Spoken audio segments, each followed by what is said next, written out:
lanjutkan pertemuan hari ini untuk melanjutkan studi kita SKI kelas 12, yaitu tentang perubahan Islam di Asia Tenggara.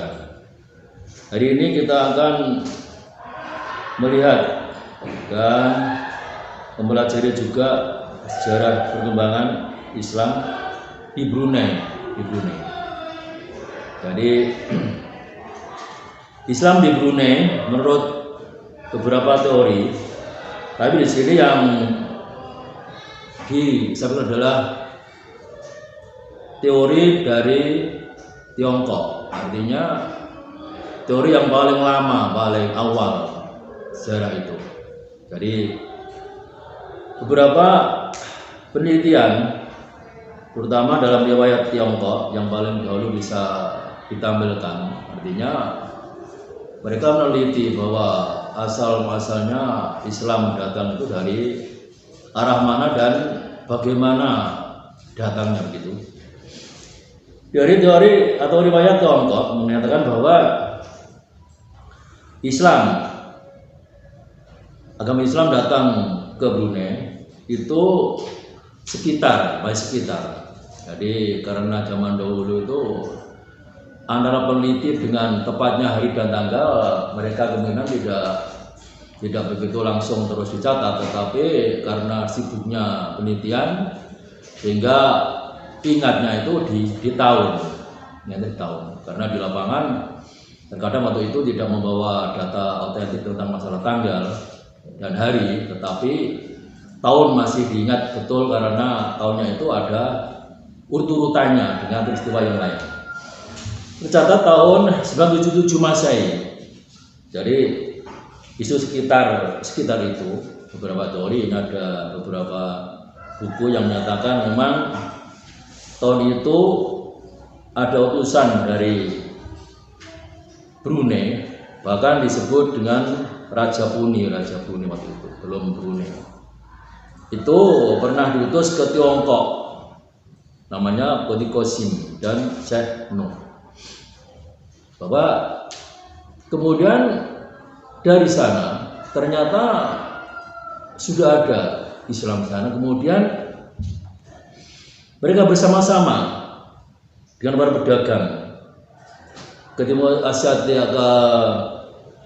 Tenggara membawa Islam itu. Tapi kita tahu bahwa datanya Islam itu yang membawa bukan orang Tiongkok, artinya begitu, tapi orang-orang dari Arab yang waktu itu ada yang ke daerah Tiongkok membawa Islam di sana. Sepertinya seperti teori Gujarat atau teori Hadramaut. Hadramaut jelas dari Arab. Kalau teori Gujarat, India, bukannya dari India, tetapi orang-orang Mekah dulu ada yang berdakwah di Gujarat sekitar 3 bulan. Kemudian di sana setelah berhasil untuk mengislamkan orang Gujarat, orang-orang di Bangladesh, kemudian di India, dirasa sudah cukup memahami. Kemudian dia pindah ke Kamboja, kemudian ke Filipina, Myanmar gitu. Ini ada ditemukan teori paling awal, sumber yang paling bisa dilihat dari situ. Kemudian setelah dari Cina, 5 abad kemudian atau 500 kemudian Islam mulai berdatangan atau bisa dikatakan masuk secara tersebar ketika di Brunei dipimpin oleh seorang raja bernama Raja Awang Alak Batata. Jadi kalau dalam ujian sering muncul bahwa Islam mulai ada di Brunei itu sejak ada raja siapa yang pertama kali, gitu. Kemudian di sini setelah Awang Batata ini, kalau di ujian adalah Awang Batata gitu, tidak ada alaknya. Jadi ini nama lengkapnya. Jadi kalau di teori ujian atau di tryout itu ya ada Raja Awang Alak Batatar lengkapnya atau cuman Awang Batatar sama saja gitu. Kamu nanti bisa melihat. Setelah dia masuk Islam, diganti namanya dengan Muhammad Shah. Ya, Muhammad Shah. Jadi ada beberapa soal yang menyebutkan Muhammad Shah, ada yang menyatakan soal itu Raja Awang Alak Batatar. Kalau yang pertama kali itu, jadi yang terkenal adalah Awang Batatar itu, karena dia sebelum masuk Islam sudah ke sana. Kemudian dia menyatakan Islam, namanya baru dirubah menjadi Muhammad Shah sekitar tahun 1406 Masehi. Setelah datang di Brunei, mengalami perkembangan awal. Jadi perkembangan ada beberapa tahap. Ini perkembangan awal. Ketika Brunei itu dijabat oleh seorang sultan, Syarif Ali. Syarif Ali adalah keturunan Said Al-Ahlul Bait. Dia menjadi sultan ketiga, dan ini tercatat bahwa Syarif Ali termasuk keturunan cucu Rasulullah Hasan bin Ali. Jadi ada yang menyatakan bahwa memang dulu-dulunya itu Islam memang ada dari keturunan pembawa Islam pertama kali dari Rasulullah.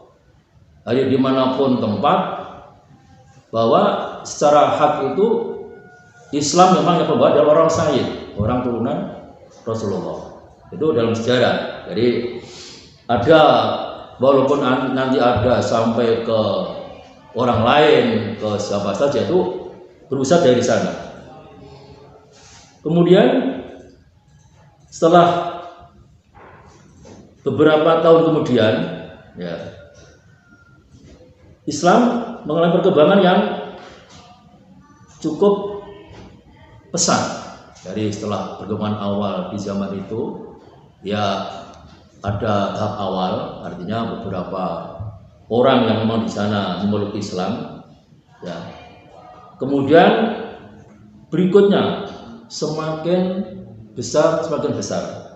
Kira-kira selang 100 tahunan, antara 400 sampai 500-an, itu Islam sudah mengalami perkembangan yang pesat.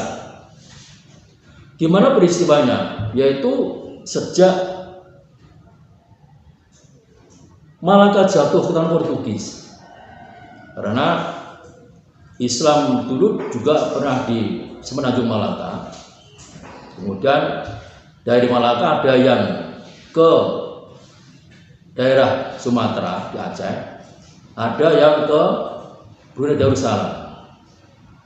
Jadi ketika kerajaan Malaka itu diserbu atau dijajah oleh orang Portugis, maka orang-orang Islam ada yang lari ke atau pindah ke Brunei. Kita tahu bahwa orang-orang Portugis, orang-orang Eropa, orang-orang Barat, mereka mempunyai misi. Antara adalah gospel. Mereka mempunyai misi di samping menjajah ekonomi, gold itu, dia juga punya misi untuk menyebarkan agama Kristen.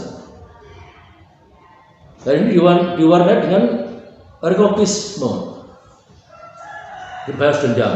Dia menyebarkan Islam tidak hanya seperti menyebarkan, tapi ada semacam penindasan atau balas dendam sejak zaman dulu. Karena sejarahnya dulu itu Islam pernah mengalahkan orang-orang Kristen atau orang-orang Bizantium dulu. Maka setelah Islam mengalami kemunduran sejak jatuhnya Baghdad itu, mereka mulai bangkit terus sehingga bertemu di Malaka itu. Setelah Malaka jatuh ke Portugis tahun 1511, maka orang-orang Islam itu bergerak karena memang dia dibatasi di sana. Jadi Kalau Islam dibatasi untuk berdakwah, saya rasa tidak bisa, karena Islam berkembang harus step by step, kemudian dari tempat ke tempat yang lain. Kalau dibatasi pengajian misalnya hanya 1 bulan sekali atau 2 bulan sekali, maka tidak mungkin akan berkembang. Maka orang-orang ahli dakwah di sana tidak serontok katanya. Kalau Islam jatuh seperti ini, dia akan berkembang. Maka dia mencari solusi baru. Kalau dia stagnan di situ, berhenti di situ, cuma mengandalkan tempat dan waktu yang tidak relevan untuk jangkauan dakwah. Kalau dia misalnya di Malaka hanya berkesempatan 1 bulan sekali untuk dakwah, sedangkan dia dimakan waktu, usia, tidak cukup. Islam nanti tidak akan berkembang dan berjalan. Maka dia melompat ke Brunei itu lebih cepatnya. Jadi nanti biar Islam akan cepat tersebar, satu orang ke satu orang, tahap bertahap, atau beberapa pola, mungkin dari dasar ke atas atau dari atas ke dasar. Ini yang dipakai. Jadi kalau dia dari Malaka ke Brunei itu ada sistem atau polarisasi. Ya. Artinya apa? Dia menyebarkan Islam ke lapisan bawah, lapisan pedagang, kemudian naik ke lapisan atas, pihak penguasa. Setelah nanti ada yang belum di penguasa, misalnya seorang ulama besar, mufti misalnya, dan nanti akan bisa menaklukkan rajanya, seperti setelah Batatar tadi dari seorang Islam. Dia nanti akan memberi beberapa cara bagaimana rakyat itu harus mengikuti raja. Raja punya kuasa. Misalnya dalam beberapa momen, misalnya rakyat harus mengadakan peringatan Islam, hari raya Islam misalnya. Di sana seorang raja memberi ceramah misalnya, memberi semacam dakwah Islam misalnya, akan cepat.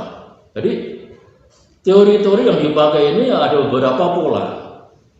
Kalau dari bawah ke atas rasanya kurang cepat Islam berkembang, maka dia penguasa yang dipegang. Bagaimana penguasa ini bisa Islam dan bagaimana caranya untuk bisa merakyatkan Islam ke rakyat.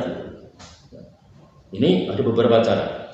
Jadi bisa dikatakan bahwa Islam berkembang pesat, tersebar secara cepat itu sejak tahun 1511. Ketika orang-orang Islam itu dari Malaka pindah ke Brunei karena Malaka dijajah oleh orang-orang Portugis. Itu perkembangan yang menurut teori beberapa pendapat dari para ahli sejarah. Kemudian setelah sampai ke Brunei, di Brunei ada beberapa perkembangan yang tercatat di sini. Ya. Di sana ada beberapa madrasah, beberapa masjid, dan beberapa pengajian-pengajian yang sering digunakan. Jadi seperti layaknya di negara lain, ketika Islam datang itu tipologinya hampir sama. Ada madrasah, ada masjid, ada pengajian, kemudian ada dakwah-dakwah yang masuk ke daerah-daerah, kemudian ada majelis dakwah, kemudian ada beberapa organisasi, itu bersama. Dan sekarang tercatat di dalam buku itu ada beberapa yang diliput seperti peringatan Maulid Nabi yang itu sudah hampir tiap tahun ada. Artinya di samping Islam secara teori disampaikan kepada masyarakat, ada beberapa simbol, beberapa event yang di situ berkait dengan masalah Islam. Agar mereka ingat bahwa Islam itu tidak hanya teori saja, hukum saja, tapi ada beberapa simbol-simbol yang melambangkan Islam. Peringatan Isra Mi'raj, peringatan Maulid Nabi. Yang di situ digelar beberapa event, ada arak-arakan memperingati Maulid Nabi. Kalau di sini ya ada istilahnya pucang, ada istilahnya itu janjinan gitu ada. Jadi ada penggelar seperti itu. Bahkan di Brunei itu ada festival terbang dalam Maulid Nabi itu dengan beberapa pakaian ala adat di sana. dengan maksud supaya orang-orang itu bisa mengerti bahwa Islam memang ada peringatan yang menunjukkan pendukung teori. Kalau dalam teori ada tentang mencintai Rasulullah, bagaimana kita itu cinta Rasulullah dalam misalnya baca sholawat misalnya, di setiap sholat di setiap kita habis sholat baca sholawat misalnya. Tetapi dalam beberapa peristiwa ada yang nyata dia lihat orang banyak. Oh, berarti di dalam peristiwa yang lain juga ada. Berarti kita itu berbangga bahwa arah-arahan yang di situ ada simbol-simbol tentang cintaan Nabi. Baca sholawat, yang intinya itu adalah menunjukkan bahwa itu adalah peringatan untuk memeriahkan kelahiran Rasulullah. Sekarang ada. Jadi Islam berkembang sampai sekarang tidak hanya secara teori mencintai dalam beberapa peristiwa, tetapi juga dalam untuk simbolistik كأن الإله اصطفاك على كل البرية من أجمع لعمري يا أنت كمال الهوى وباب إلى العشق لم يقرع أغار على العين من كحلها إذا سال من رمشها الأودعي باسم الهوى أبتدي قصتي في حبها